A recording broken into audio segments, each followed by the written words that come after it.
Hey, everybody, welcome to this week's episode of Midwest Mythos. And guys, we're back at it again. All right, y'all, by the time this is coming out, probably been seeing some stuff on Facebook, Instagram, YouTube, all that stuff. Yes, I just got done with a hunt with CW Operations. My boy Drewski was out there, his whole team. Shout out, mad love to all of them. If you or anybody you know, you've been experiencing some weird stuff, or you want to learn about survival or how to proper wilderness training and stuff like that, go hit up my boys at CW Operations. And if you got any critters causing you problems, hit them up as well. And hit up my boy Drewski, and he'll work something out for y'all. And don't forget to check out friends of the show, the Soul Squatch. But guys, the operation was a success. We're going to be out talking about a little bit more. You guys have seen some bits and pieces of that. It was fun. Was it Operation Smoke levels? No. Was it pretty close? Did we have some wild stuff happen? Yeah. So I'm excited to share that with y'all when the time comes. But, not 100% sure when that is going to be. So till then, just keep an eye out. It'll be coming. And speaking of Drewski from Crypto Warfare, tonight's guest, Mr. Charlie, Drew, texted me and was like, bro, you got to have Mr. Charlie on. Message him right now. Y'all will have a good time. So that's who I got on this evening. Mr. Charlie, how you doing, brother? Oh, I'm doing, man. How you doing? I'm doing good. We talked a little bit beforehand in the green room and exhausted, but we're here. We're doing good. Yes, we are. Yes, we are.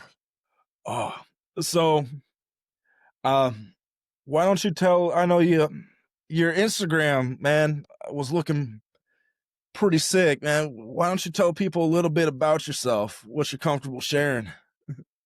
Yeah, well, I just have a really good photographer that makes us look really cool.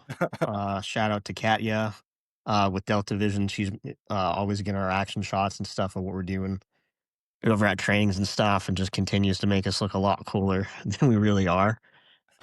So credit goes all to her. But yeah, so I mean, my background, I've been military going on 7 years here. I was fire rescue for about 6 years with a few different departments. Correctional officer for a bit. Been a firearms trainer with a few different companies for about 5 years before I just started doing it on my own with my own company. Medical background, worked with a bunch of non-government organizations in the past and present. And yeah, just one of the instructors for this company. So that's about it. All right, man. You sound like a very, very, very busy man, and mad respect for everything that you're doing, and thank you for it, man. I appreciate it. Oh, so I, dude, the pictures and stuff in the videos, you all right, man? The person you got doing your photography and videography, y'all look like some badasses. I ain't gonna lie, man. I was looking at that, I was like, all right, this is this is some pretty sick stuff right here. Yeah, like I said, we got a really good photographer and I guess videographer now. But she just knows how to get the good photos in and stuff. So That's always a good friend to have right there. Uh, so I know you got some experiences and some wilds, got some stories, and that's what Midwest Mythos is here is all about, hearing people's stories. So I honestly, I just want to let you take it away and go at whatever, start wherever you want with whatever you want, and let's just get to know each other.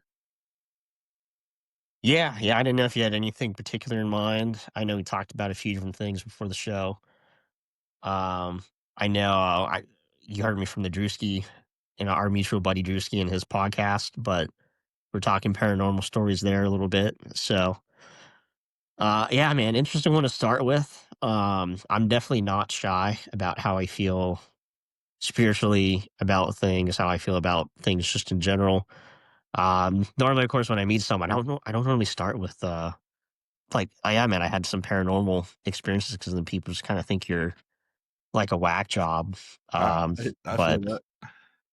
but yeah, I mean, so the only reason I really think there's any sort of validity to any of the stories is that like all of the experiences I've had, like other people have seen the same thing.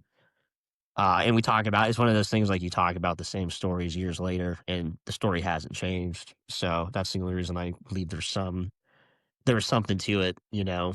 Um, I'll start with one.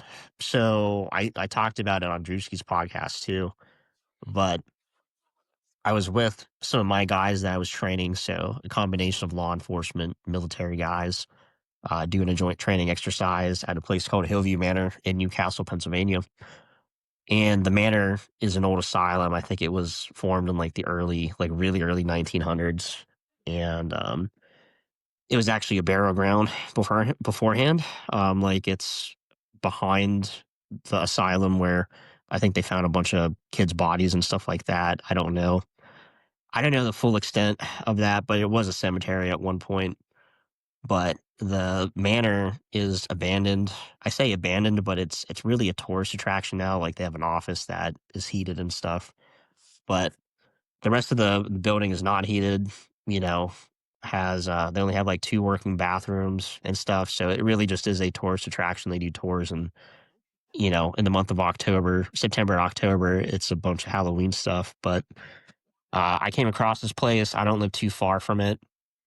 One of my business partners is on the SWAT team in the area. So I just ended up making the connection with the owners of this asylum and was like, this is the perfect space for us to do like close quarter combat, close quarter battles, medical training, active shooter, hostage rescue training. You know, would you be willing to let us have it? And they said, yeah, like thank you guys for what you do for the community. Like you can just use it, just pay our employee. So that was about 3 years ago now that we started doing that. Oh no, 4 years. That was about 4 years ago that we started training here. So the story was 4 years ago. And so we had our first training there. We're doing close quarter battles, right? Room clearing. Um, all of my buddies are packing up and leaving, right? I do a final walkthrough through the building to make sure we didn't leave any of our like simulation stuff around or anything like that. Make sure we opened all the rooms back up and stuff.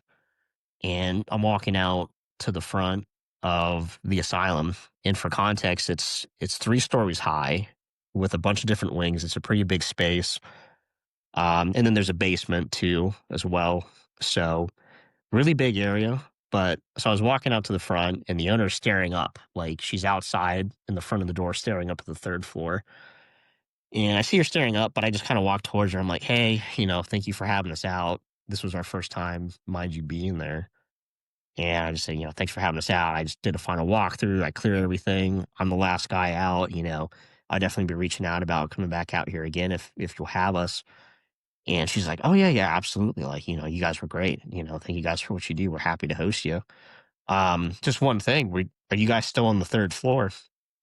And I'm like, no, we never left the 1st floor.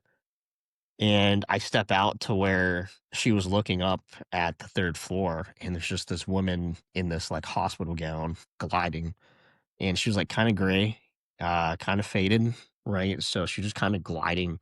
I say gliding just because I couldn't see past her waist, and there was no like sway or anything in her movement. It was just What? like a glide, and she went past like 4 windows and then disappeared by the 5th. And my initial reaction was not ghost, right? Like this place was known to be quote unquote haunted. And at the time I was kind of like, whatever, I'm here to train. I wasn't really in the paranormal mindset. Hmm.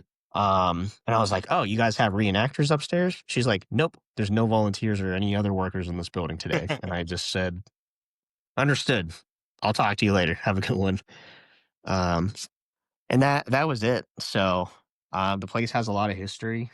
It was shut down pretty much because it just wasn't being taken care of. So yeah, so it was already supposedly haunted when it was still in use. But you walk into the building and there's shrines everywhere, and they tell you not to touch them or anything like that, and be respectful to the space. Meanwhile, we come in and we're throwing out like flashbangs and stuff like that. But I always tell my guys like, hey, if you open up a closet door or like a personal locker or something and you see personal items, I'm like, just put it back, be super respectful and just move on, So, Right. but yeah. Dude, that's wild. For some reason, it's those simple ones, like what you said, just something. floating, swaying a few feet, through a window. For some reason, those are the ones that get me the most. I hear people coming telling stories like face to face with like demons, cryptids, all that kind of stuff. But it's those simple ones like what you just described that get me just get me the most because it's so natural, it's super unnatural, if that makes any sense. Yeah, I think for me too, what made it um I have opinions on what you just said too about like hearing the other stories like face to face. But anyways, um I have a lot of ghost stories actually. I would say, I mean, by a lot, I would just say like probably more than the average person. Like it's a pretty good handful. And I mean, I can't even chalk them all up to ghost stories. Like I'm sure there's some of them that did have perhaps some sort of logical explanation or conclusion to them, but just from what I know now, I would not rule out there being a paranormal experience. But they've all happened when I was just doing like everyday things, right? Like I was training, I was doing this event, I was working here or volunteering here. It was never a very theatrical thing. Like it just happened while I was doing a regular thing at a place I might have been at for years and not experienced anything prior, you know? So Right. And it's yeah, and like I said, I have a lot of them. I didn't even get to them all on Drewsy's podcast. We just didn't have time. So some of them aren't that interesting. I mean, some of them are more subtle. But yeah, it's like I said, it's just always been what I'm doing, like everyday normal things I've always been doing. So and for me, because I mean, I take everything, at face value. I take everything. All right, the person talking to me is telling me their truth. I'm not going to say it happened or not like that. I'll believe you until you give me a reason not to believe you. That's with anybody. But it's those, like you're saying, a lot of them happen when you're just doing everyday stuff. Like you're not out there looking for it. To me, those are the most believable too. Because honestly, I got my cryptid encounters. I've seen my fair share of UFOs and stuff like that. But like all the paranormal stuff, I've seen has just been a lot of them were at an old place I used to work. I was just a cook working in the basement, and I'd be cooking, minding my own business, got something on the TV on the other side of the bar, and next thing you know, chairs are sliding and stuff like that. I'm like, oh, well, I'm getting out of here tonight early, kind of stuff like that. yeah, I get it. I get it. What I was referring to when I said I had opinions too about what you said earlier. I mean, like I don't believe a lot of people's stories, like because of theatrics of it all. Hmm. I'm not saying everybody, but I mean like the big ghost shows, the big ghost hunter shows and stuff like that.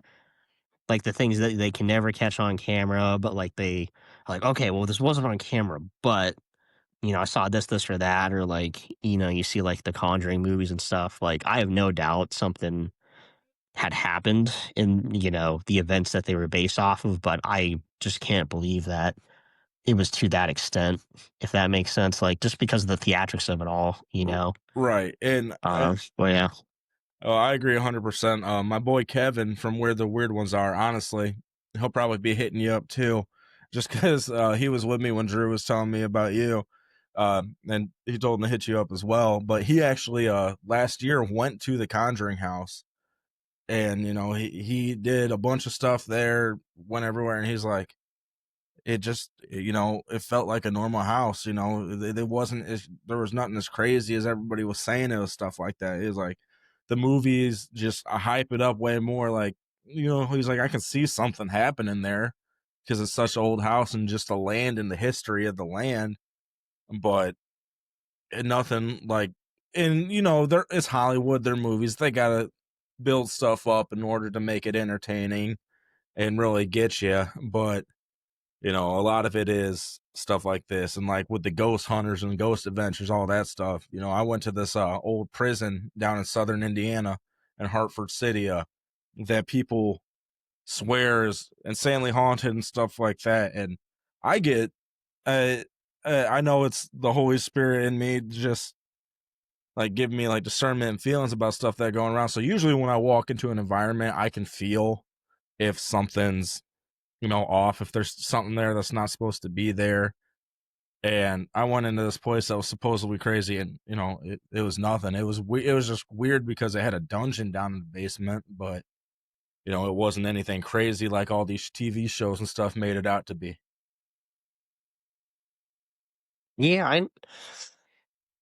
Yeah, I really don't know. I mean, and to be honest with you, like I am into like the whole like Halloween's my favorite holiday for sure. Hmm. I'm into more of the paranormal true crime stuff. But as far as like going out and seeking and looking for paranormal stuff, like that's actually really not my thing.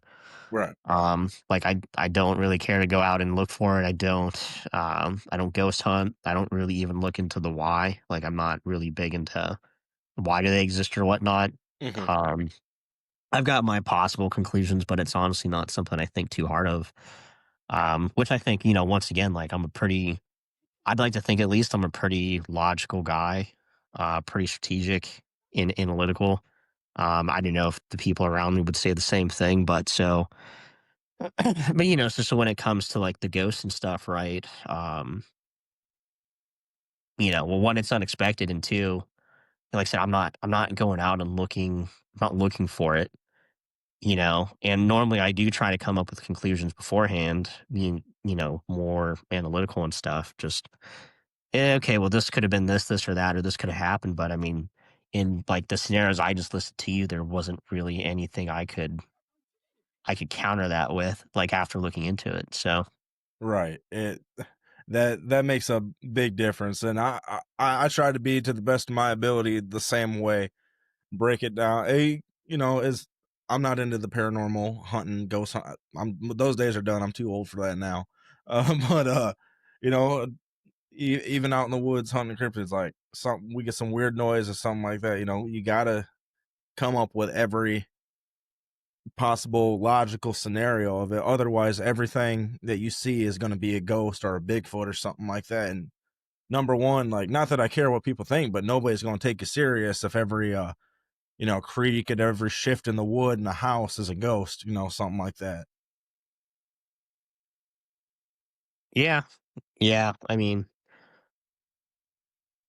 yeah, I don't even know, man. Like I said, I don't. It's not something I really go out and look for. I do like to occasionally like put on the podcast where guys are talking about it, like this, I suppose, and just kind of hear it out. I do believe there is something out there, just Hmm. because there's too many stories about it, and like I said, I don't really pay attention to the super Hollywood theatrical ones. Like it's really just kind of like, yeah, yeah. I was working at this really old pub, and was closing up one night, and just saw something or whatever. Right? Like I've heard too many stories, and I've heard a lot of stories from guys that are very factual, very logical dudes, very reasonable, and they still are like, yeah, I don't know necessarily what I saw, but here's what I think I saw. So there's just too many stories, I think, for that there not to be some sort of truth to it. Um, I mean, besides Drewski and you, I honestly don't really go out and talk about it a lot, because obviously, like I said, some guys aren't going to take you seriously about it. And dude, I don't know what I saw. Here's what I think, but Right.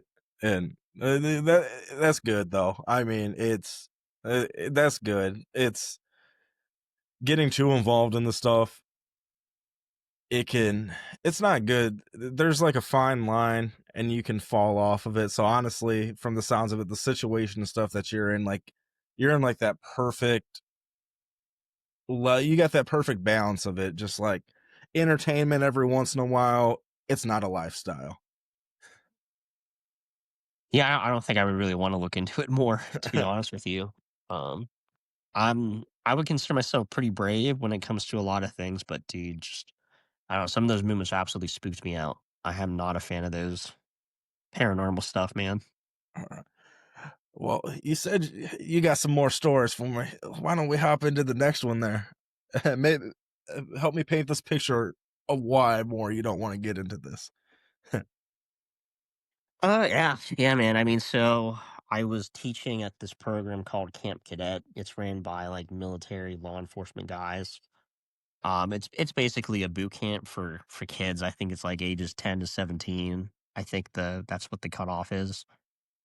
And it's like we wake them up at 5 every day and they're in bed by 10. They do PT in the mornings. They, do more team building exercise oriented stuff. Like, we're not teaching them like actual military stuff, but it is structured like they learn drill and ceremony. They get to meet law enforcement, military, fire, EMS, like game wardens, all that stuff, like different careers within law enforcement, or we'll just say the service field as a whole. Um, so they kind of, each day they get to meet, a handful of different guys and gals in that field and understand their job. There's some demonstrations. It's a networking thing too. Um, because a lot of these instructors, they kind of become your mentor after you leave and, write you letters of recommendation and stuff like that to school. So it's more than just a summer camp. Like I said, it's a program for people that are interested in, potentially pursuing something within the service field, right? So just kind of setting the tone and the type of program we're running there. But so, anyways, it's a week long. And the night before graduation, we let them have a party, and it's a surprise party. So we pretend like we're about to smoke them, like we bring this into this. Well, I don't want to give away all the secrets, I guess, if anyone is listening is going to send their kid or go through it. But basically, like we have this quote unquote punishment for them, and it turns out to be a party, right? Um, and it's just like, hey guys, like this is a reward, like there's not a lot of kids that are willingly putting themselves into this sort of challenging situation and pursuing this. So this is like your reward. We let them sleep in the next day before graduation, right, and try to get them rested before they go back to their families.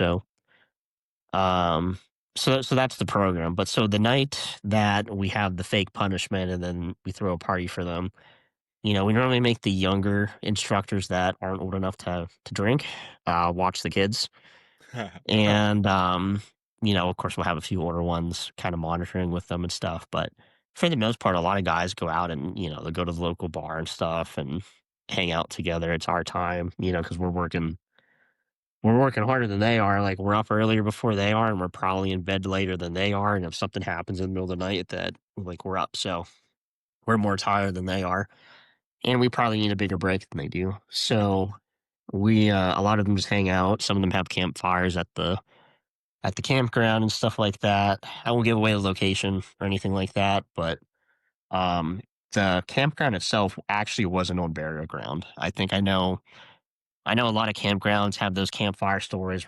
Oh, well, this was an old burial ground, and it is utter bullshit. But there's an actual protected archaeology site on this campground with there's an old English settlement there.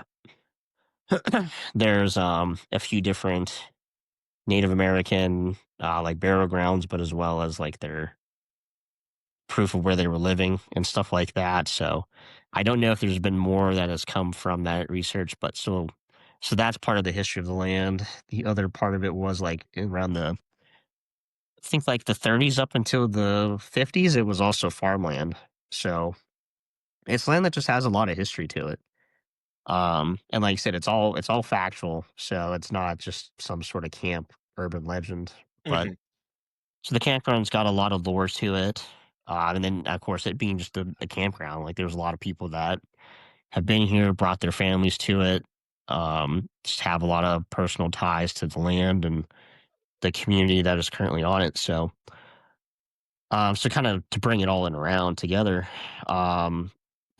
this party's going on. Me and the buddies were like, I don't really feel like drinking tonight. Let's go get on the gator and like just ride around the campground and kind of just bullshit, right? So my one cop buddy, who was also a Marine vet, is driving. I'm sorry. Yeah. And then my state trooper buddy's in the passenger seat. And then my other Marine buddy, who's a cop now, was with me on the back. So we're sitting on like the gate of the truck or the bed, whatever you want to call it. And then I'm beside him, right? So we're watching the road being pulled away from us as we're driving, right? It's 11 p.m. It's completely dark out here in Pennsylvania woods. The only light that was out there was the moon and our headlights. So we were on the hiking trail, so it was extremely narrow, even with that gator. It's about the size of a quad. So not that big, but still pretty narrow for those trails. And we were going to go to somewhere called Upper Lake because there was a lower lake and Upper Lake. Self explanatory, right? Mhm. But to get there, you basically have to go through these trails back in the woods that are super narrow. And there's a roundabout towards one of the lakes. And then there's a connecting trail to that roundabout that goes around the lake on the side. So we get to this roundabout and we're starting to turn into the trail that goes around the lake. And we're like, oh, it's too narrow. Like one person can be walking on this trail, maybe two. This vehicle is not going to make it. So we just kept going through the roundabout. We're like, we'll just go to a different trail. So we're turning around this roundabout and we're going back the way that we came. And I look over to my right because I'm sitting on the right side of that gator bed. And there's just a woman standing there, like all white, like bright white. Um, and once again, like this is 11 p.m. in the woods of Pennsylvania. Like there was no light, there was no reflection anywhere. And it looked like she was wearing like kind of like an apron, um, kind of like a dress, right? And she's staring at me. And I didn't feel threatened by it at all. It didn't even feel like abnormal. And I couldn't see her from like the knees down. So like she kind of faded from the knees down. I remember it pretty clearly. And then she was only a few feet away from me too. So we're driving away from her, right? I'm seeing the road and her being pulled away from me as we're driving. And I'm just like kind of staring at her, like just kind of, okay, that's interesting. Once again, like I wasn't threatened. It didn't even feel like abnormal. And then my Marine buddy, who is a cop now, like elbows me and is like, "Do you see her too?" And that's when I kind of snapped out. I'm like, "Oh yeah, yeah, that shit's scary." And he and I both started freaking out. And my two buddies in the front, were like, "Whoa, whoa, whoa, what's going on? What's going on?" And we're just like, "Drive, drive, drive!" Like we see something, we see something. So I was like, what? And they had never heard us panic like that before. And most of us had served together too in a different capacity. So we all knew like we're pretty calm, cool, and collective in most situations. So it was kind of abnormal to hear us panic like that over what they thought was nothing. So we get off the trail and they're like, what'd you see back there? I'm like, dude, I think we saw a ghost or something back there. And they're like, "What? No way! We're turning around." And we're like, "No." And so, but they did turn around, and you had to go completely out of the trail because it was so narrow. You couldn't really just turn around. So we would turn back around, and I was standing exactly where I saw her. There was nothing there. There was no trees, no signs, nothing that I could have mistaken as a person in all white. So, um, but then I talked about it to the kitchen staff the next day, and was like, "Hey, like this is sound really weird, but I saw." I think I saw like a ghost last night. And they're like, "Oh, was it a girl?" I'm like, "Yeah." They're like, "Was she wearing an apron and like old clothes, like button downs?" I'm like, "Yeah, like kind of like a gown." They're like, "Oh yeah, that's just Mary. Like she used to be a cook here back in like the old days, and like she's just really attached to the land and stuff. She's friendly though." I'm like, I don't care. Like that's creepy as hell, dude. So, but once again, like I was just teaching in the middle of this like cadet camp, this program, this mentorship, and I had done it for I think about 4 years at this point. So I had no experiences or any sort of weird feelings about this place beforehand. And once again, to be fair, I didn't feel threatened or anything about this entity or whatever you want to call it. And the only reason I freaked out was because my buddy beside me freaked out. But if he didn't say anything, I probably wouldn't have thought much of it. To be honest with you, I just kind of I don't know how to explain it. Like I could tell that wasn't like a normal person, Mhm. but I didn't feel threatened. Like it was just kind of like, oh yeah, that's just something. That's someone. Like whatever. So Right. And dude, I love how you brought up the fact of you would have been fine unless he wasn't freaking out, because that is honestly the realest fact when it comes to stuff like this. So, most of the time you're just like you're so caught up in awe. Like you don't, at, l- at least with me too. It's like, all right, what is this? Just kind of taking it in. For me, I hardly even like process it. It's just in such awe. But most of the time, whoever I'm with starts freaking out, and I'm not gonna say like I'm not the dude that's freaking out sometimes because I am. I'd be lying if I said I wasn't. But as soon as that second person starts freaking out, and that's when everything starts setting in, man. I'm not gonna pretend like I'm a brave dude either, man. I just do a lot of things scared, to be honest with you. So what's the saying? If you can't find the courage to do it, just do it scared. Well, I do a lot of things scared, and I am not even gonna pretend like I'm not. So um, it's just, how do you really comprehend something like that, right? Like it's so out of your control and abnormal. Um, you know, so I don't know. It was interesting, but I haven't had an experience there since. I've been back there. I haven't had an experience. I still participate in that program and occasionally teach and step in, and I haven't had an experience. So Well, that's not necessarily a bad thing, you know. I feel like for something like that, you know, a one and done's pretty is all right. You know, you get to see the local legend. You know personally it's true and stuff like that. There's no need to see it again.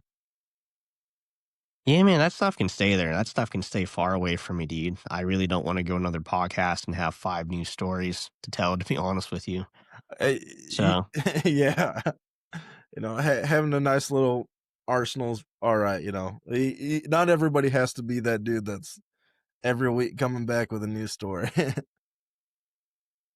yeah, yeah. I mean, like I said, I had a few more, not nearly as interesting, just smaller stuff.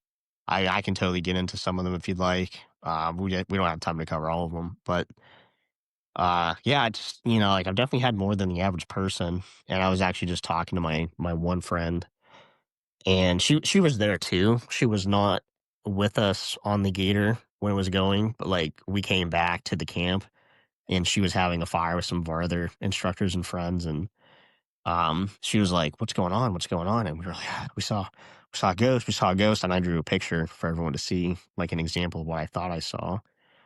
And she thought, and to this day, like as in like a week ago, that I was just messing with her. Like we were all pulling this prank on her. And she's like, "On my dad's life, was this true or not?" Her dad had just passed away. So I was like, "Yeah, I promise. Like, I swear, like, this is a legit thing that happened." I'm like, "You can ask him. My story has not changed in the past. It's been about 7 years now." I'm like, "Yeah, no, like, I promise you, this was a legitimate thing that happened."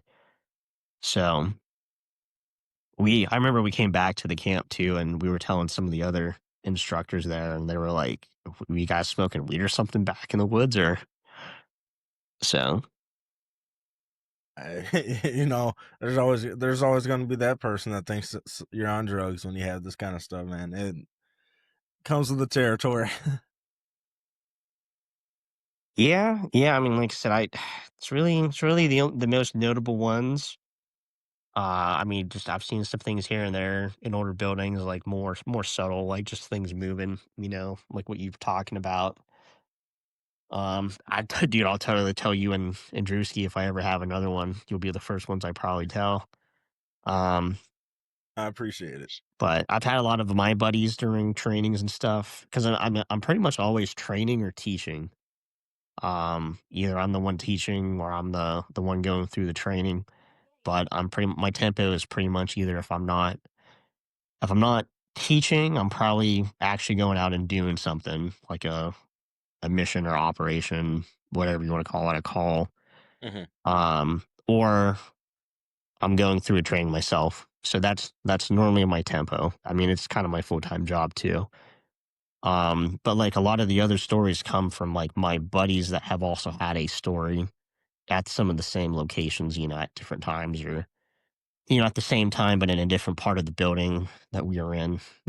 So I mean, that's the other reason too. I'm kind of like, okay, maybe I wasn't maybe me, I wasn't going so crazy because, well, one, someone else witnessed what I was going through. They were with me, but then also on the side of the building or at a different time in the same place. Like some of my own guys had the same experiences. So Right. Honestly, I know you said they're nothing spectacular or nothing like crazy. Can we get like just one example of that if you got one that you want to yeah, share?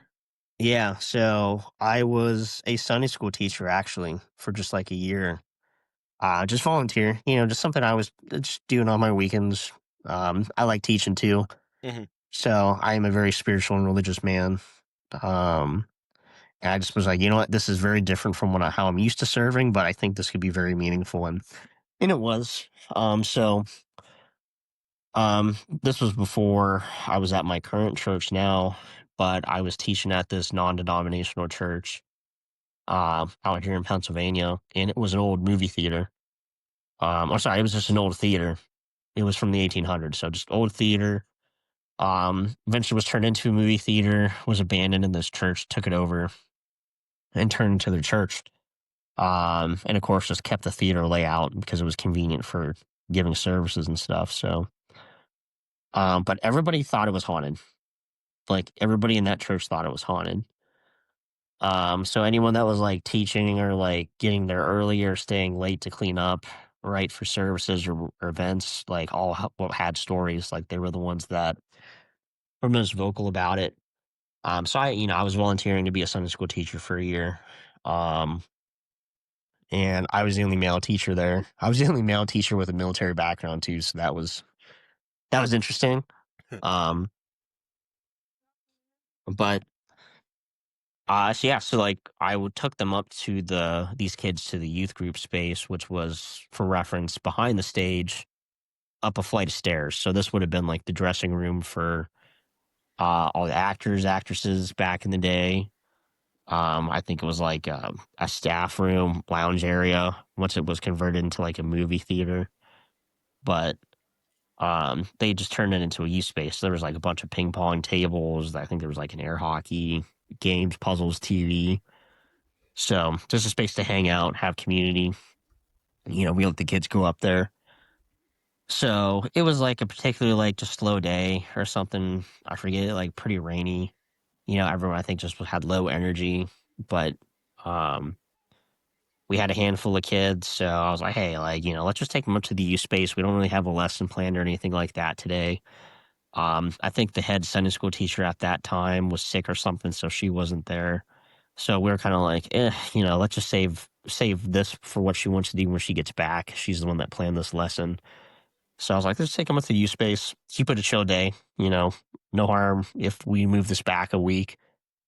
So we took them up there. We're playing with the kids and stuff, and like I was playing like ping pong or something. I think with a few of them. Some of them were watching Veggie Tales. And you can hear the service, since we're behind the scenes, you can kind of hear when things are winding down, like when the music's playing, you can kind of hear the words. So we kind of hear the service is coming to an end. I was like, hey, why don't you get them back down, like ready to go for their parents, to come pick them up so they're not waiting. I don't mind staying up here and cleaning up by myself. I don't want to keep the parents waiting. So the other Sunday school teacher that was with me, she took him back down the flights of stairs into the classrooms. I stayed behind and was cleaning everything up, just putting things back in their bins. So like I said, I was playing ping pong with some of the kids earlier, and I put two of the paddles, like the handles, together, Hmm. and then I put the ball in the middle so it wouldn't roll or anything like that. And I start walking towards the stairs, and I think I'm like just a couple steps down these stairs, and I hear a sound, and I turn around, and I literally see the ball get like picked up slowly, like if you saw an invisible hand slowly pick up the ball and flick it towards me, and it started bouncing towards me, but slowly, slowly. And I bolted down those stairs so fast, so Yeah. incredibly fast. And when I got back down there, the kids were already gone. The Sunday school teacher I was working with, she was picking up like all the classroom stuff because they were like cutting um like papers and stuff earlier and like making, I think they were like cutting out fingerprints or something, like hand prints of their hands, whatever. for some art project. So she was cleaning up in there, and she's like, didn't even ask. She's like, "Oh, you saw something up there, huh?" I was like, "Yeah, I mean, I think I did." Well, she's like, "Oh yeah, yeah, everyone's had an experience here." And I'm like, okay, okay, that's just a normal thing around here. So, and this was actually after the last one I just told you about being at the that Camp Cadet program. So I was already kind of like, all right, so I guess this sort of thing is pretty normal. It just happens. All right, cool. So Man, hey, that's that's wild, honestly. And, I know some people are out there gonna say, oh, but it's at a church. There's nothing. There shouldn't be anything like that at a church. But honestly, like how I look at it is, churches should be the most paranormal activity places out there, man, because it's a constant battle of, it's constant spiritual warfare going on there. If the church is doing what it's supposed to, actually, preaching the scripture, trying for why I'm drawing such a blank, but oh, I- dude, this is gonna drive me crazy. But yeah, fighting the good fight, taking a stand against the powers of darkness and stuff like that. It's so stuff like this should be happening at churches. You know, I I'm a worship leader, and I volunteer at places, churches all over Michigan and Indiana, helping. And I've had my fair share of weird stuff happen there, and I talk to people, and it's said very similar stories to what you say. Just cleaning up at the end of the day, and boom, something like that happens. yeah, yeah, man, I'm a Christian. I'm right there with you. Um, I have no shame talking about my faith or anything like that. I just know, like, when you start talking about the paranormal, especially in like a religious context, it can kind of get a little controversial, but Uh-huh. it is what it is. I've already talked about before on Drewski's podcast. My kind of conclusion with ghosts, spirits, whatever you really want to call them, whatever you think they are. Um, I'm a very religious Catholic guy. I was not always Catholic, so when I was a Sunday school teacher here, I was not Catholic. I was Christian, non-denominational, but I was not Catholic. I became Catholic actually like a year later for a story for another time, maybe. Mhm. But like as Catholics in Orthodox, right, you have the concept of I had a brain fart, purgatory. In purgatory for a lot of people outside of the Catholic faith, they just kind of see it as this punishment phase or judgment. And it's kind of like, well, not really. Like purgatory is really described biblically as more of a cleansing process. Like you're cleaning yourself up before you go to heaven, right? So if I were to come over to your house, I'm probably going to clean up before I come over as your guest. If I before I go into work, and I guess it kind of depends on what your work is. I'm probably going to clean up and be presentable to go to work, right? So if I'm going to go to the house of the Father, right, I'm going to probably have to like kind of clean my character up before I can go there. And he's going to help you do that. But in order to do that, right, what do we have to do? Well, we have to let go of worldly possessions, material things, right? So I guess kind of what I'm getting at is I kind of believe like what we see there is like a form of purgatory. Like these are people that were not able to let go of like worldly things, So whether it's for a very good reason or bad experience, right? Like, okay, like you died horribly, you had horrible things happen to you in life, or like actually you had really good things. I'm just really connected to this campground. I was a really influential teacher here. I had great memories here, but I'm just not ready to leave this, right? Like, I think whether it's for a good reason or a bad reason, you are attached to worldly things and you aren't able to let go, which is also why I think you hear sometimes hauntings stop, right? Like, okay, maybe they finally got over it, right? They've accepted Christ and now they've gone up to heaven. I really don't know. Mhm. That's honestly what I think it is. So, All right. I mean, I ain't gonna disagree. See, like let me throw this in there too, just because whenever I have the excuse to talk about this, because I think it's very, very important for people to hear so they're not deceived and stuff like that, is I believe it's either, I can't remember off the top of my head. I'm so awful at, I can remember the stories, I can't tell you where they're from, and I can't give you the exact verses. But I think it was either Chronicles or Kings when Saul goes to the Witch of Endor to talk to the spirit of his prophet, and she's doing all this, and then she manifests the prophet and starts talking.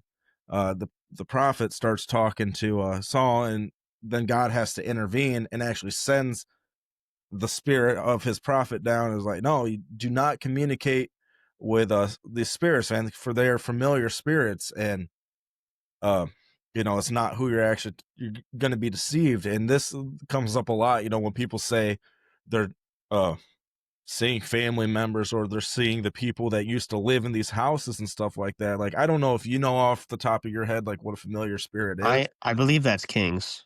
I believe that is Kings. All right, yeah. See, one of these days I'm gonna remember. That's something I really need to work on, is memorizing the scripture. But you're familiar with the story, right? Yeah, yeah.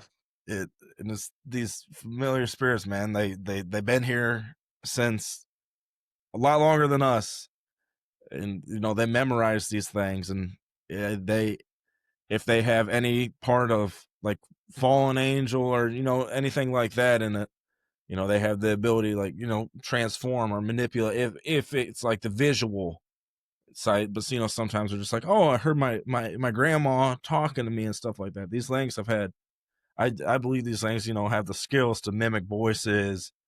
And, if they follow you your whole entire life, or they follow whoever lived in that house their whole entire life, it's going to be, they'll know everything. So I was just, whenever this is opportunities presented to talk to this, like, God says, test the spirits, test the spirit. So I think a lot of these cases are familiar spirits as well. But the purgatory thing, I'm not going to say no to that either.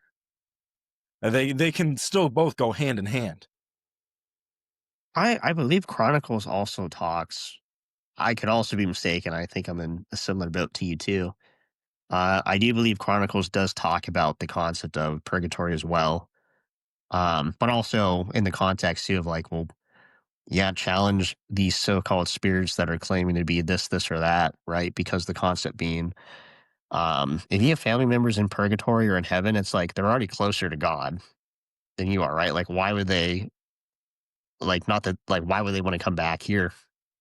You know, like if they're in the current state of heaven, like something so amazing and great, it's like, or like, on the pathway to be there, it's like, why would they be reaching out to you? You know, so Exactly. Like, I guarantee. Have you ever heard of any of these like near death experiences where people see the light or something like that, or like go to heaven or hell for a second like that, and they're like, whenever they're in the presence of what they believe is Jesus. I haven't had a near death experience. I don't know. I'm not God. I don't know what God knows. I don't know what God does in his entirety. It's incomprehensible. But let's say these people are speaking the truth. They did go to heaven for a second and did talk to Jesus and stuff. Every single one that I've heard in that case, they did not want to come back. They they felt so much love, so much joy, and so much peace being in the presence of God. Like you said, why would they want to come back? To me, it just don't make sense. I can't really say that I myself have been in that situation where it's like I saw my life flash before my eyes, or I was like, all right, it's my time. I mean, I've definitely been in some risky situations that could have been a whole lot worse. Um, but I have been with guys that have said the same thing too. Guys I've served with, and they just talk about. I have a buddy that was evacuated. Excuse me, that was evacuated on 9 line medevac out of a combat zone, and he really didn't think he was going to make it, but he was at this weird sort of peace and serenity with it, and just kind of he said he felt like he was quite literally like I know he's in a helicopter, but he did say he felt like he was being levitated out of his body. And he just felt like this warm, kind of welcoming, like weird source of like serenity. But then, the medics put IVs and stuff in him and like started doing medical care. And then he felt like that all kind of left him immediately. Like it just felt like his soul sunk back into his body. And he felt sick. And then he felt all the pain all of a sudden. It just felt so gross. So I really don't know. I hear a lot of stories like that. Like I said, a lot of them are from guys that I have served with and trust with my life. So I trust their perspective on that too. I've never personally been in that, but Yeah, I believe it. awesome, man. Now, I got we're coming up on about an hour. I do got two questions for you. The first being, how does your faith like affect what you do? I mean, does it like give you more courage? Because like I just hearing and stuff like the stuff that you do for the community, like I'm feeling that stewardship from you, that love of others and stuff like that. Does your like does your faith help you with that and like give you opportunities to maybe throw a couple seeds out there? I get Uh, I, yeah, yeah. I mean, I'll just let you know I'm not in a rush tonight. If you want to go longer, whatever happens naturally. But all right, all um, right. with I kind of feel like it's a cheat code, man. I really do. Um, Not in the sense that like, oh, I'm so much better than you, but it's just, you know, I'm not working through things alone, right? Right. And as someone that's not religious or spiritual in any sort of the way, right? Your perception of that is probably just, I have um I have false confidence or something like that, or I'm talking to an imaginary friend in the sky, right? I guess the way that I would explain to someone listening in that maybe doesn't have a Christian background, it's just like uh we believe in that relationship dynamic, right? Like yes, I fully believe it's religion, but also I believe that religion is centered around having a relationship with Christ, right? And that just means I really don't have to go through battles alone. Like I told you earlier, I'm really not a brave person. Like I grew up um early on having a lot of separation anxiety and stuff like that. I was adopted, and that's where they think a lot of that comes from. I remember being a very anxious kid up until around I was 10. And then just, I don't know, for some reason things started changing. I think I just was tired of being afraid all the time and not feeling like I couldn't do anything about it. Um, I would say that it's taken me I had a lot of learning disabilities growing up. I still do. I've just been able to work through it. So I don't consider myself the smartest dude in the room. I never have. It's always taken me a lot more work to just be able to keep up, like with my peers in schools and stuff like that. Um, there's times where I have a lot of high confidence and sometimes where I have very, very low confidence and self esteem. Right. And it's kind of fluctuates. So if I had to describe myself to you, accomplishments and titles aside, I would just say like I'm a very anxious person. I'm always worrying. I'm not a very brave person. I'm scared of a lot of things. I'm always thinking about what could go wrong. I would say really just because of God and that I'm able to give a lot of those concerns and anxieties to him, that I'm able to do what I do. Like it's really all him because if I had to describe myself, that's how I would describe myself. All that courage and stuff comes from him, in him alone. All the forgiveness comes from him. He's the only reason I can work through stuff. I truly do believe that. So That's awesome, brother. God bless. That's it. Thank you for answering that so well when I butchered the question. But that's awesome. And you're not alone out there, brother. I mean, Christ is with us, and it's a very I mean, we're down two different paths, but there's a lot of similarities like that, and it's as far as the not thinking the smartest person in the room and a lot of anxieties and just constantly thinking like I I I think the worst in every situation, honestly, with it. But no, like you said, knowing that you got the Lord by your side and you're not fighting it alone, man. That's awesome. I'm really glad you have that. And yeah, I can't go by. I can't even think and remember what it was like to not have the Lord in my life. Because I spent a lot of my time as an atheist. I didn't start believing in Jesus till 5 years ago. Actually, I think it's like 5 years ago to the day. We have a similar background in that sense too. Um, I told you that I didn't really become Catholic until a while ago, but basically I was raised Lutheran. Uh, my dad's side was Lutheran. My grandfather was a Lutheran pastor. He was actually the one that baptized me. But my mother was raised Baptist, and her family I think is primarily Baptist. Because I remember both growing up in the Lutheran and Baptist church. I mean, I really, really grew up in the Lutheran church, but if I was spending time with my mom's side or something that weekend, I probably went to a Baptist church. So I was pretty active in both growing up. Mhm. Um, Around age 14, I just kind of was like, Dad, I don't know if I really believe in this sort of thing. It wasn't, and like being honest with you, it wasn't one of those instances where I was mad at anybody. Like I wasn't mad at God and I wasn't really blaming him for problems. I was just like, I was like, I don't know if I believe in this. I don't think it makes sense to me the more I look into it. Which, to be honest with you, at age 14, I wasn't really looking into it that hard. Because I think if I did, I would have had a different conclusion. But I think part of it too was just having some more life experience when I came back to him. But so, I mean, yeah, age 14, I stopped. I stopped going to church. I was still very active in the missionary work with the Lutheran Church at that time. But I wasn't going to like services or anything like that. But I was still very involved in the missionary work. Like I was probably doing a few mission trips a year, both mainly just domestic. But um, yeah, so I still had that relationship kind of on the sidelines and stuff like that. I want to say around age 17, I started going back to church, but I didn't really believe in it. It was just because I was going to more non-denominational churches because that's where my friends went and they invited me to go. And I'm like, well, I want to hang with my friends. So I guess I'll go. It's something where my parents won't feel like they have to come check in on me. So he gave me some privacy and some time to be with friends. But so I started going to non-denominational churches, um, enlisted at 18, and then actually went to college because I would have been National Guard at that time. And then started going to some non-denominational churches in the area that I was going to school at.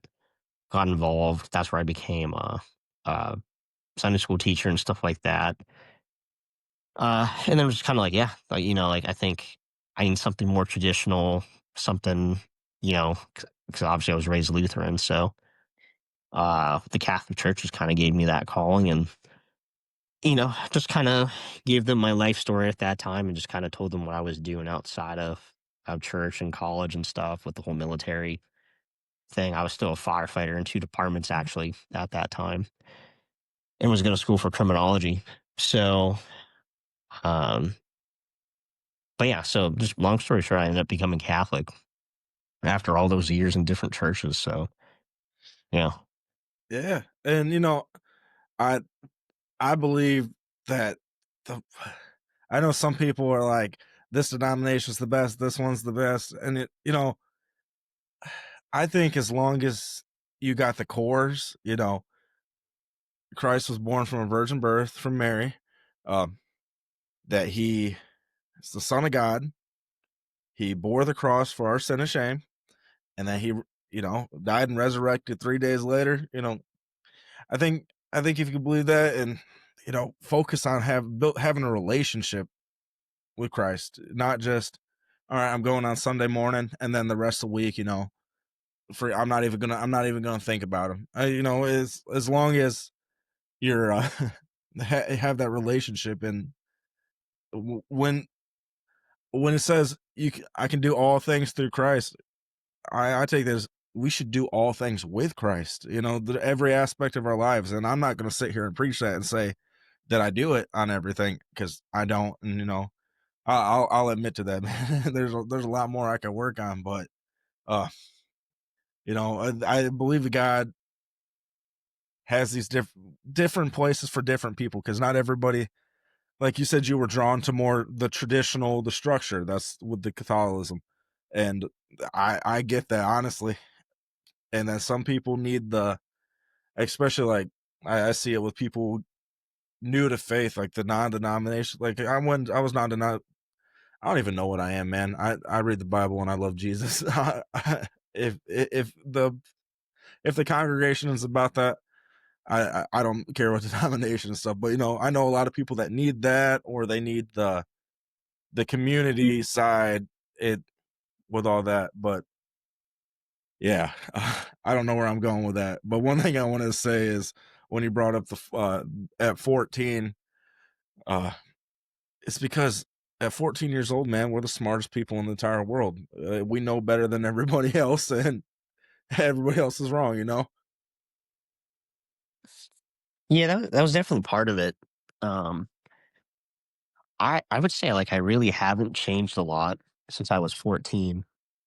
And I mean that's kind of not true, but it is. I mean, like my interests have stayed the same. Hmm. The path that I went into, like now, I don't think a lot of people watching me grow up would have been surprised. Like even when I came back to Christ, a lot of people said they weren't really surprised. Um, which is, I think it was because I mean, like they still saw me doing good deeds. They still saw me. I mean, who was I doing missionary work with? It was with the Lutheran Church. So even though I didn't claim that faith, people are like, well, the dude's still hanging out with Christians. He's walking with them. He's doing, service. Like he's called to service. And, kind of what I've been told from pastors and stuff I grew up with that watched me grow up, like, "Well, where do you think that came from?" Like we would always say it was Christ working through you and you just didn't realize it or accept it. Um, but I think most people would also agree I haven't really changed a whole lot since I was 14. I mean, the maturity and stuff changed, the responsibility and the discipline definitely changed. But as far as just like what my interests were and the type of personality I have, it really has not changed that much. So, Nice. Yeah, I get that. See, it was kind of the exact opposite thing with me. Because I mean, I was hardcore atheist from, like, I would say like 9 or 10 till I was 20. And even before that, I didn't grow up in a home where, like, we went to church or anything like that. It was kind of, my parents just like, you'll walk your own path. You'll figure out life. If you want to believe it, sure. If not, who cares? Kind of deal. And I remember, because I got baptized 2 years ago, and I did it in Lake Michigan. And I remember walking and stuff, and I ran into a group of people from high school, and they're like, "Well, what you doing here, Ryley?" And I was like, "Oh, I'm getting baptized." And they're like, "What? You? Of all people on this entire planet, believe in Jesus now?" I was like, "Yeah, ain't that kind of weird?" And they're like, "Well, I remember you'd be getting in fights with people about it in high school. You get mad whenever people start talking about it. So it's just kind of weird. Happy for you, but that's a lot's changed in the last 5 years." And I was like, "Yeah, I mean, Jesus does that to people." yeah, I've had a lot of people recently in my life come back to Christianity. I've had a lot of people in my life come to Catholicism as well.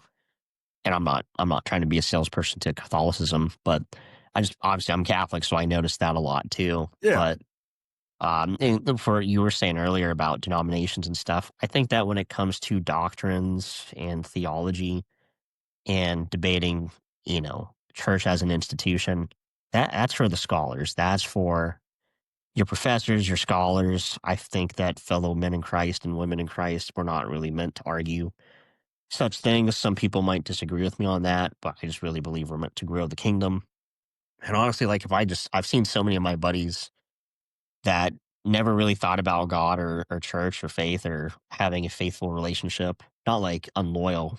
I just mean making their relationship center around Christ. I've had a lot of people in my life, the past 10 years that never had that turn to him. And I just think it's a beautiful thing when they do that. I really don't care what denomination you choose when you do that. As long as you love Christ, we believe in the Holy Trinity, that Jesus you know, is God in human form. I'm like, cool. Like, we really don't have a lot to talk about or disagree on.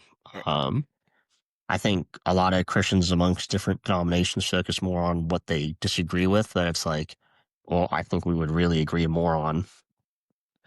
We would have more to agree on than disagree. And I don't think we're really currently in a state where we can afford to be fighting each other. So, Exactly, man.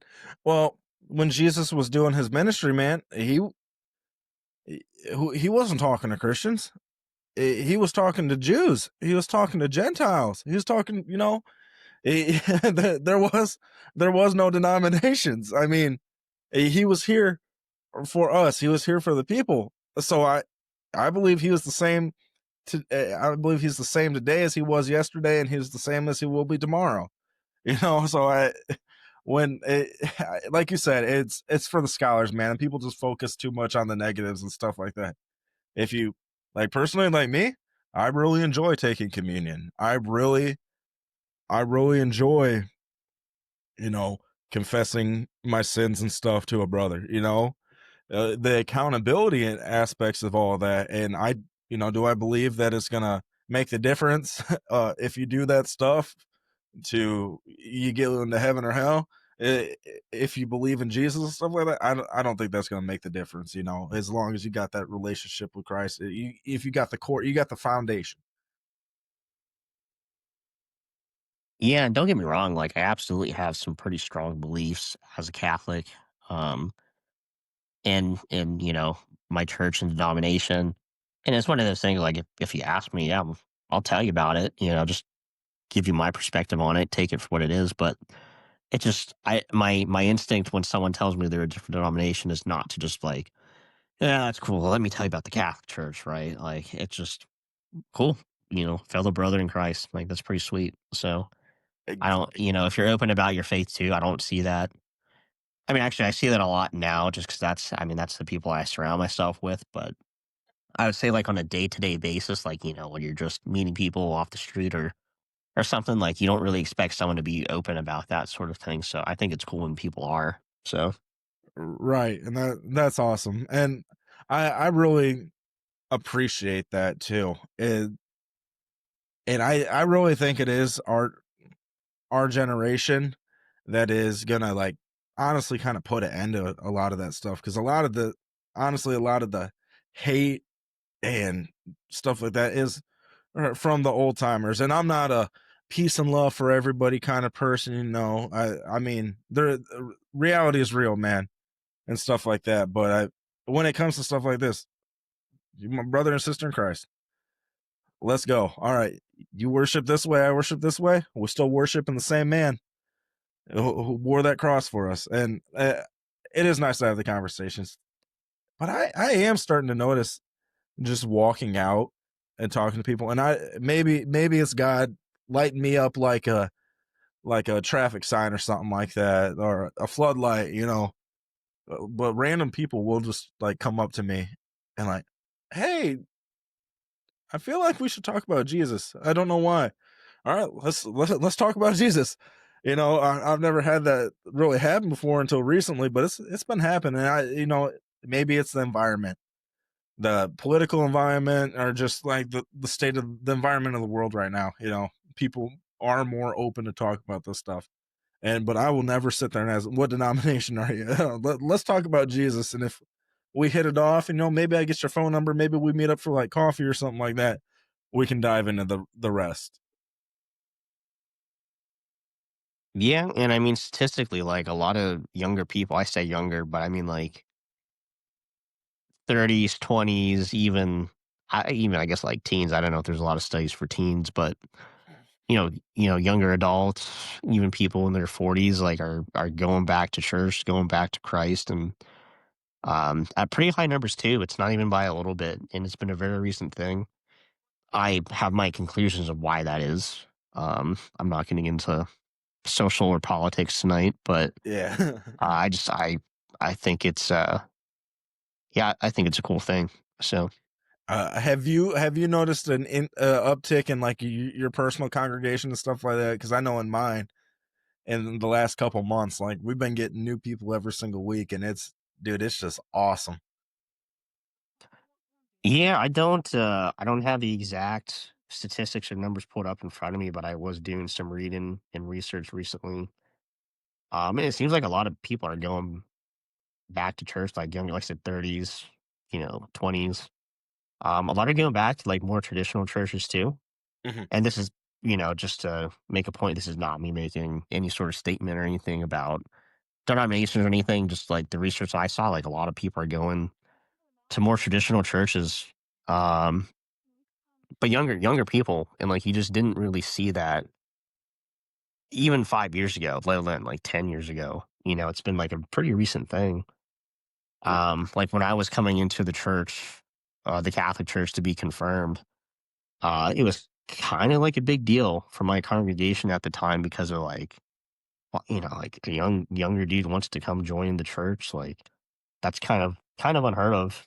Not saying other people didn't do it, but normally it's like you either got married into the church or you were raised in it, right? So it's like really the only way people were coming that weren't raised in the church was because they were marrying someone that was in it or they had a partner. And here I am, just some young dude in his early 20s at the time, you know, uh, like, yeah, I just, I've done a lot of research on this. I had a come into Christ moment. Like, this is just where I find the most truth. Like, I think I want to make this happen. Just want to learn some more about it with you guys before I make that decision. And yeah, so it was kind of a bigger deal in my congregation, and I didn't really understand why at the time. I just thought like this is something people did. Like so, I was just responding to a calling.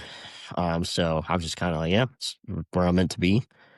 Um, but yeah, but I mean, I see a lot of people growing in my community out here where I live, and it's pretty cool. I don't know what it's been like for your church or your congregation, but I would say about 5, 10 years ago, there wasn't a strong sense of community. Like people would just come to church and then leave. And like I said, I'm just talking about Christianity in general, not even the Catholic Church. Like people would just kind of come to church, do the thing, and leave. Like there wasn't a lot of people just sticking around and talking and hanging out. Hey, you want to go get coffee or lunch after this? Or hey, what are you guys doing tomorrow? Like they weren't really hanging out. Um, After church and doing anything unless it was church related. Right. And I mean, I don't know if like maybe our parents or grandparents' age were doing that. I really don't know. I kind of assume they were, but I don't know if they were hanging outside of the church. But you get the point. So I mean, like just growing up, there wasn't a ton of that for me, anyways. The past 10 years, I didn't notice people really having that community unless it was at a church, and I'm seeing more people doing stuff outside of church and hanging out and just doing like having a relationship and community with each other. So I mean, to answer your question though, yeah, I am noticing a difference. Just to add a little extra opinion in there too, I think that's our responsibility as Christians. Like a lot of people are like, "Well, I don't need a church or anything to do this." Have a relationship with God. I'm like, I mean, yeah, I think you can find God anywhere. I think He's that powerful that you can find Christ in a lot of weird places, and as long as you are true and faithful to him, you can find him anywhere, right? That's kind of the point. Yeah. But I would say my personal opinion I'm kind of adding in there is that like, well, I believe we're called to be part of a body and serve a fellow brother in the community, and hold each other accountable too, for that matter, hold each other accountable, help each other grow, be a resource, just be part of a community and body.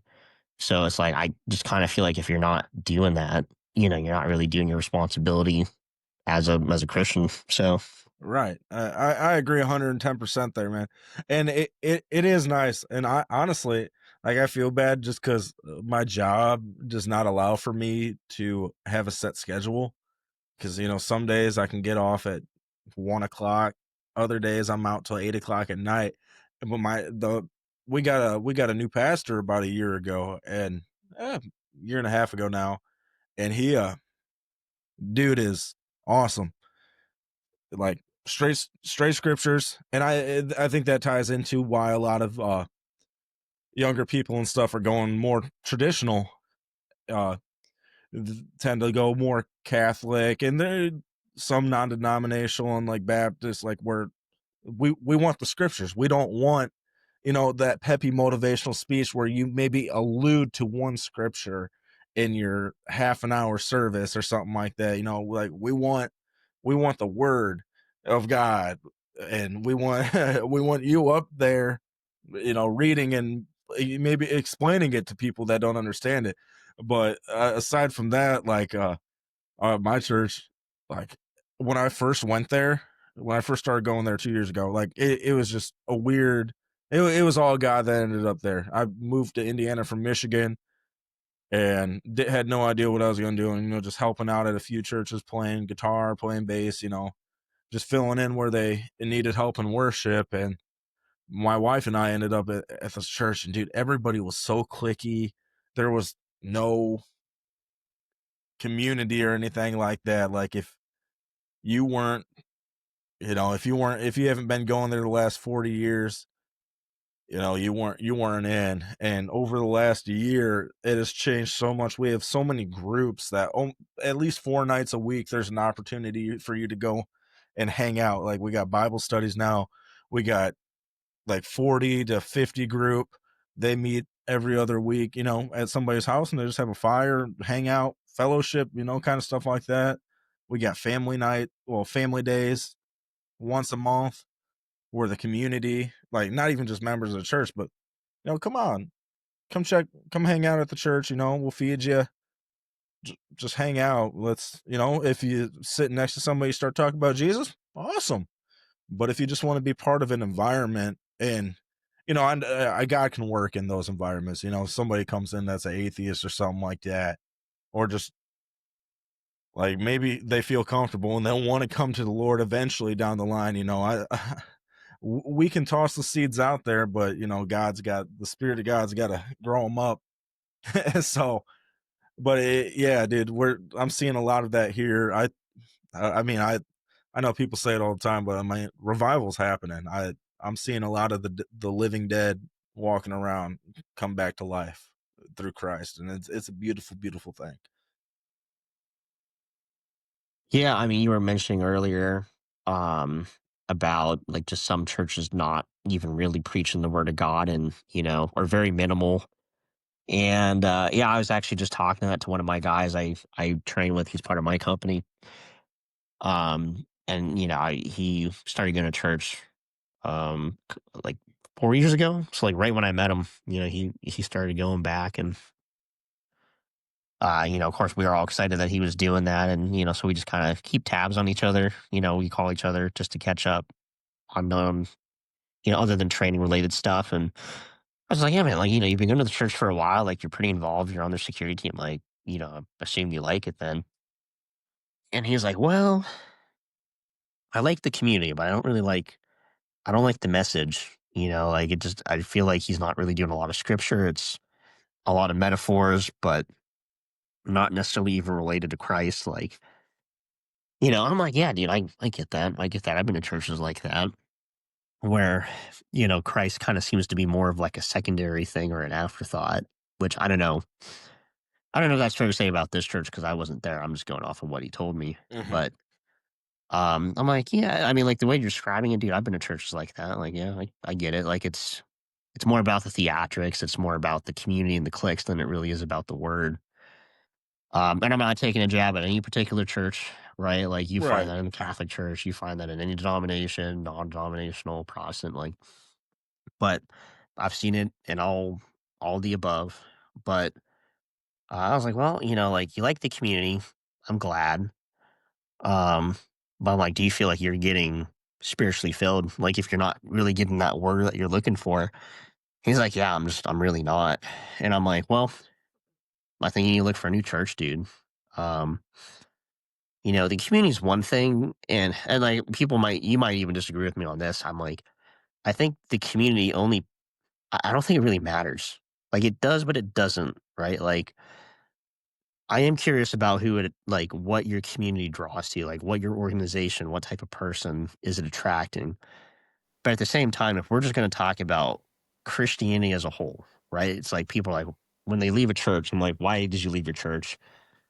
Um, and they're like, oh well, I think there's people in my church that are hypocrites, like they don't live out the word of God, or oh, like I think it's you know, I don't agree with some of the doctrines or whatever like that, right? I'm like, okay, well, you're never going to agree with something 100%, right? I would say if you're at least like 80 or 90%, then it's worth staying. When it comes to talking about like people, like human beings and their flaws, like we're not talking the theology of the church or the faith. I'm like, we're talking purely about human beings. I'm like, you're going to find that everywhere. You're going to find cliques within groups. You're going to find people that don't live out the word. You're going to find people that, you know, are holier than thou, but then can't live out those vows, you know.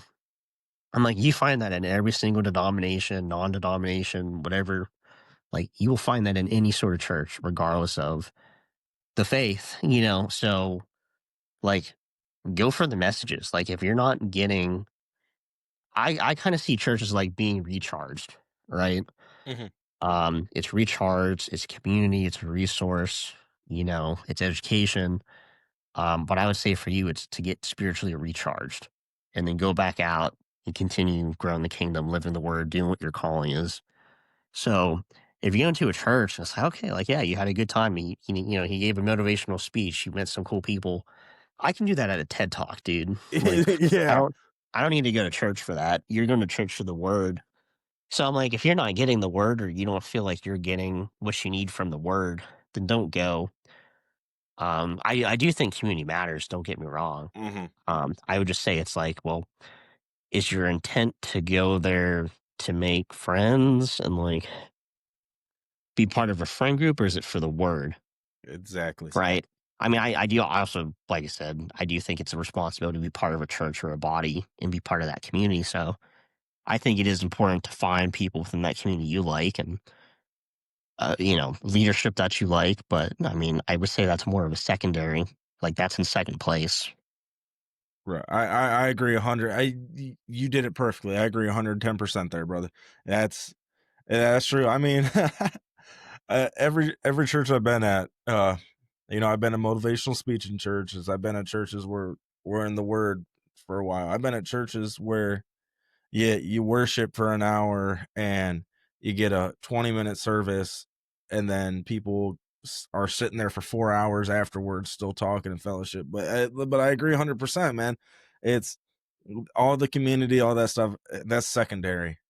If you're not getting recharged, if you're not in the, like, if they're not giving the word, I mean, you can like it all you want. It's hard to even add anything to what you said, man, because you said it so perfectly. Thank you. I try. I try. Um, yeah, it's just like, what are your priorities of care, right? Like when I teach medical, I teach priorities of care in medical, right? And the one of the most common acronyms is March Pause. So basically, it stands for massive bleeding, airway, respiratory, circulation, hypothermia, and then pause is pain control, antibiotics, and then like wound dressing and stuff like that. Um, so basically, how that works, and I don't expect you to memorize that, but just for the metaphor, like March pause, right? It's listed in priorities of care. Like, what is the most urgent? So, if you come across somebody and you have to assess them, it's like you go through that acronym in your head of like, okay, March pause, massive bleeding, airway, respiratory circulation, hypothermia. All right, so massive bleeding. I'm checking for bleeding first, right? Because Mhm. if you can bleed out in like 3 to 5 minutes, you know, depending, it can be less than 3, it can be less than 2. If it's a femoral artery, it can be 90, right? So if blood is not staying in your body, like I really don't need to worry about you breathing because you're not going to be breathing, Right. right? So if you're, you know, bleeding is priority. If you bleed out, you got nothing for me to work with and run off of. So now if I come across someone that isn't breathing, um, and they're also bleeding as well, like cool. I'm not worried about you breathing right now. I'm going to focus on your bleeding first, and then I'm going to address, you know, your airway. And once again, that's how I view And I love using the body analogy that we love so much in church, right? Like everyone's part of the body, but has a different part, right? Right. All right, cool. Let's talk medical because I also like talking medical. How do we take care of our body in real life? Well, we keep blood in. That kind of keeps things running. Like, all right, let's talk about priorities of care for spiritual. Like, if you're not getting the Holy Spirit, you're really just a body. Like, that's all you are. You're nothing else. So, you know, priorities like, cool. Let's focus on the Spirit. You know, if you're faithful, you got the Spirit working in you. Like, I think the right community is going to fall into place over time. So, just like if you're running out of blood, dude, you really don't have much to run off of. You run out of spirit, man. You don't really have much to run off of because like if you probably don't have the spirit, dude, you're probably not hanging with the right group anyways. R- So let's start there. So right. that is my analogy I kind of have in my head and kind of how I relate to my guys that have that service background. Dude, that's perfect. And yeah, dude, that makes sense. Let's see, and one thing like I think of too with that goes hand in hand with that is if you're it, I'm trying to think of like the perfect time line spacing. But if you're like if you're new if you're going to a church new to a church and you're there let's say between 1 and 2 months and if you don't see somebody like crying or like you're getting uncomfortable during the messages if you're not feeling any conviction if you're not feeling a desire to be a better person and more Christ-like, if chains and stuff aren't being broken, if deliverance doesn't necessarily have to have deliverance isn't is always a spectacle as they make it out to be. It's not always somebody convulsing and a demon flying out of their throat or something like that. Sometimes deliverance is just like, wow, I can make a change in this through Christ in my life. Like I won't like pornography for example. I won't let pornography control my life anymore. Like I can conquer it through Christ. I can break these strongholds. But like if you're not having something like that happen to you or somebody around you in your congregation happen stuff like that happening, I think that's a pretty good sign to bull out because I mean it's statistically, depending on how big your congregation is, it's not going to happen every single week. At some point, sometimes it comes in waves or not. There's these things that we call seasons of life, and everybody's in a different one. And sometimes they call a line where s- the congregation might be all heading down the right track, at a good pace and stuff like that. But if you're not seeing any spiritual changes in anybody, because I'll tell you what, there ain't a perfect person in this world and there hasn't been since Christ who doesn't have something to work on, So if you're not seeing stuff like that, that's another sign to get on out and find something new. Yeah, yeah. I mean, it's yeah. I hope there's people listening that maybe you're thinking about going to church or something for the first time, or you're just not quite sure. It can be really intimidating, as you know. Mm. Um, you know, I I think a lot of people, and once again, just using Catholic as an example because it's what I do, but I think a lot of people can be intimidated by like the traditional aspect of it and like the ceremonies and stuff like that. And it's kind of like, well, what's this all mean? What if I do this wrong if I show up? Um, that's how I felt when I was like actually already confirmed, but like still pretty new. I didn't have everything memorized, but probably one of the best sermons I ever had was just it just felt like kind of like this conversation you and I are having. I mean, as far as how it was presented, right? It was still at mass, but I just felt like it was a conversation. Like, hey, we're going to talk about God and this aspect of life. We're going to talk about forgiveness for yourself, forgiveness for others. That's probably the hardest part. Um, so it's like I said, really, I think my advice would be really focusing on the message. Like that's you can learn traditions, you can learn customs. If you go to like a church that is less traditional, more non-denominational, right? You might be intimidated by like, they're going to have traditions of their own. So they're going to have their own friend groups and stuff. Like, don't focus on that. Focus on the message, right? Like, I think that's your first sign. So, I mean, if I had to give any advice for people in a situation like that, like just focus on the message. Don't focus on what's going on stage, what's going on, in the front of the church, the traditions, the services. Don't focus on all the other friend groups that are already established. Like just focus on the sermon.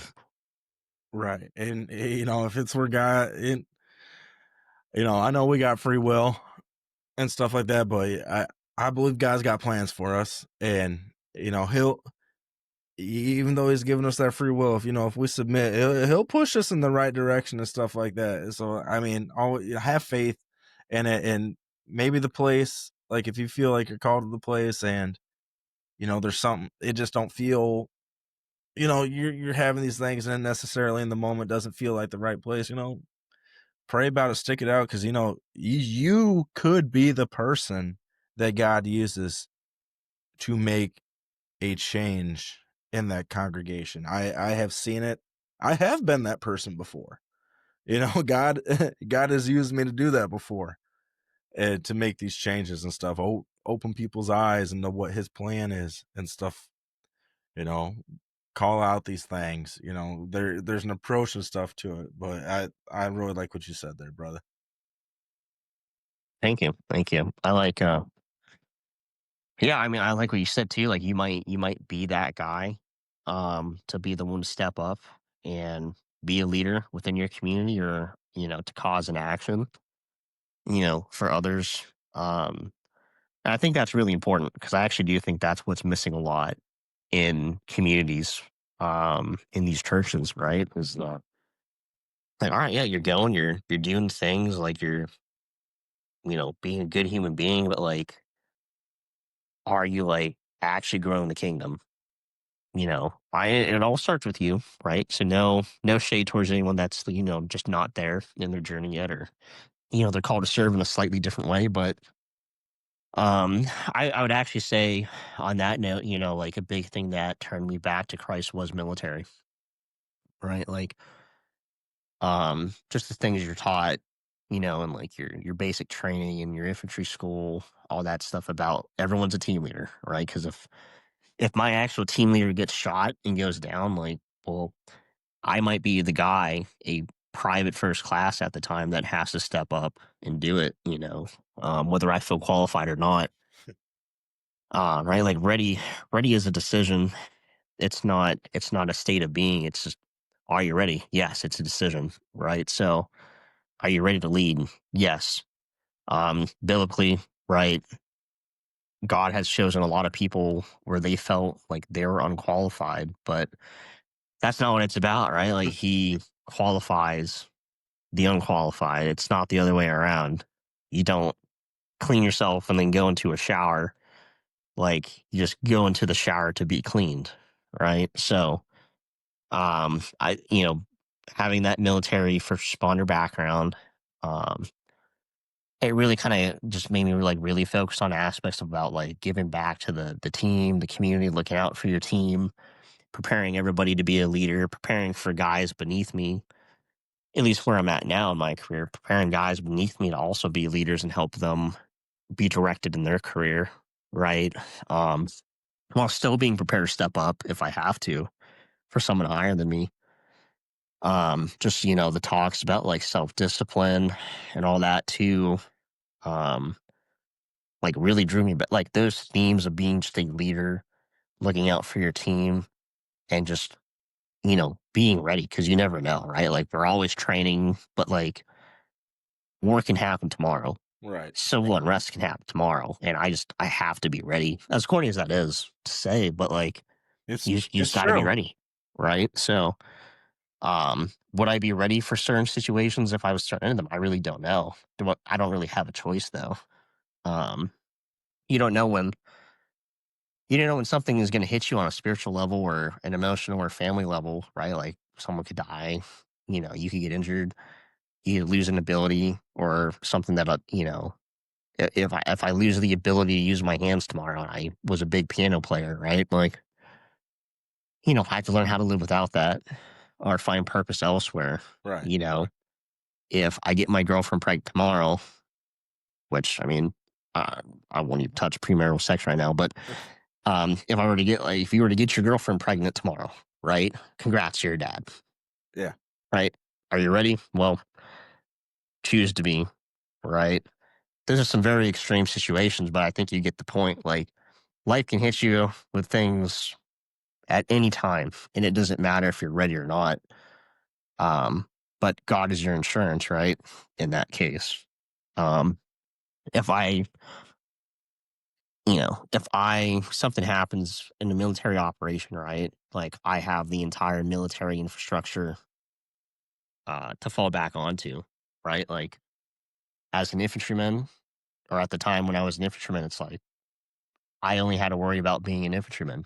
If I ran out of ammo, there's other soldiers that are going to bring me ammo. Mhm. If we're being overrun, I can call in an airstrike or artillery, right? If I'm injured, there's a medic right there to help me, right? That's why we have the best military in the world is that we have like I think it's like 99% of the military or like 97% of the military is in a support role and 3% are like infantry. So, but they only have to worry about being the infantry. They don't have to worry about any of these other things. And that's very much how I see my relationship with God, right? Like I just got to worry about being a Christian. Right. Like I just got to worry about this relationship. Like I can hand everything off to him. Like, hey God, like this horrible thing's happening in my life, or hey, I'm having a hard time with this. Like I just have to hand it to him, and I know he's going to take care of it. So It's amazing, ain't it?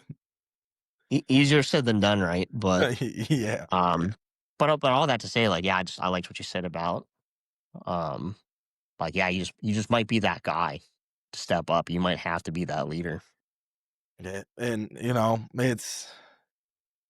it, it may be intimidating. And I'll tell you what, chances are it's gonna be pretty tough, but he'll get you through. Man, brother, man, this is so much better than not saying I was coming into this thinking, oh, this is gonna be an all right episode, but I just love it when we could be talking one thing and then next thing you know, the last hour of the show, we're sitting here talking about God. Yeah, I love this. This is why Midwest Mythos is a thing. This is why, even though sometimes I don't get an episode out every week, this is why I come back every.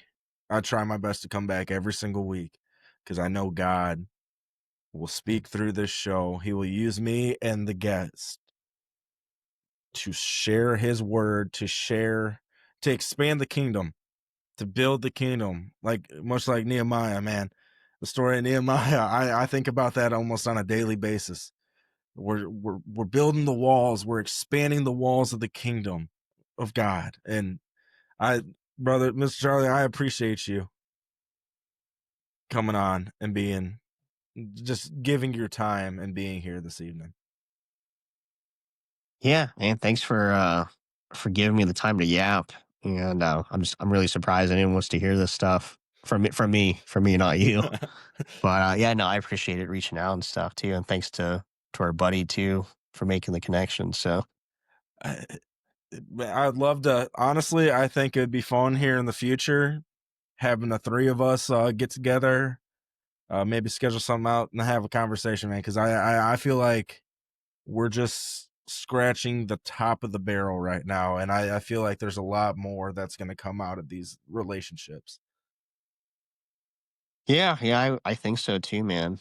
That'd be a good time. So If you have anything you want to plug or anything like that, I think this would be a good time to wind it down. If you have, you want to share anything out or me to put anything in like a description or anything like that, just let people know. This is the time to do it.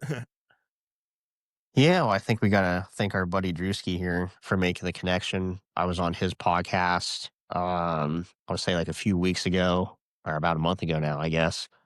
It's what Cryptid Warfare podcast, or I'm butchering it, but check out his podcast. I'm sure it'll be in the link or something. I know you and I both collabed with him a few times, so good dude. Also a Christian guy. I think worth checking out.